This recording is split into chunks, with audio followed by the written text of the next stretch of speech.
के साथ गहराई से जोड़ा गया है। भाग रहा है, बुलाओ। दिल्ली के एक चमकते ऑफिस में बैठा रवि वर्मा मीटिंग की स्लाइड्स देख रहा था। तभी उसका फोन बजा। स्क्रीन पर नाम उभरा, चाचा जी। एक पल के लिए उसका मन झिझका, फिर मीटिंग के बीच में ही कॉल उठा लिया। रवि बेटा, चाचा जी की आवाज में हल्की घबराहट थी। काम वाजा, जरूरी बात है, तेरे दादाजी की वसीयत निकली है, वकील ने बुलाया है। पर दादाजी को गए तो 5 साल हो गए, रवि चौंक गया। हाँ, लेकिन लगता है उन्होंने कुछ छुपाया था। वकील ने साफ कहा है कि सब कुछ तुझे ही समझाना है। फोन करते ही रवि की सोचें भटकने लगीं। उसे गांव गए भी सालों हो गए थे। अब वह एक कॉरपोरेट दुनिया का हिस्सा बन चुका था। सूट बूट, कॉफी मीटिंग्स और 5 स्टार होटल्स में जिंदगी बीतती थी। पर अब कोई वसीयत? भागना गांव गोकुलपुर उसे जैसे वक्त में पीछे खींच लाया। स्टेशन से जब उसने जीप ली, रास्ते में खेत, कच्चे रास्ते और गाय भैंस से देखकर अजीब सी हलचल हुई मन में।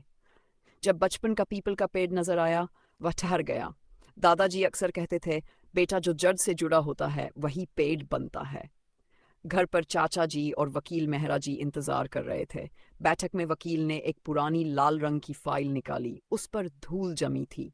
आपके दादाजी ने मरने से पहले कुछ दस्तावेज छोड़े थे, वकील बोले, लेकिन उन्होंने कहा था कि इन्हें सिर्फ 5 साल बाद खोला जाए। अब वह समय आ गया है।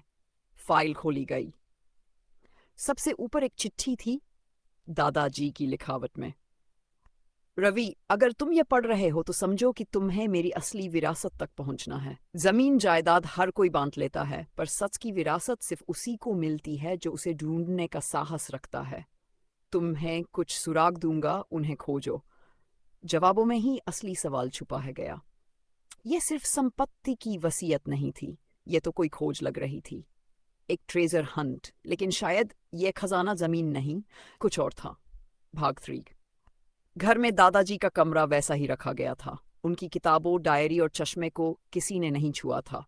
अलमारी में एक मोटी काली डायरी मिली। पहले पन्ने पर ही लिखा था, जिन्हें हम खो देते हैं वे ही हमें रास्ता दिखाते हैं। रवि पन्ने पलटता रहा। इसमें कुछ कविताएं, कुछ भावनाएं और कुछ रहस्य थे।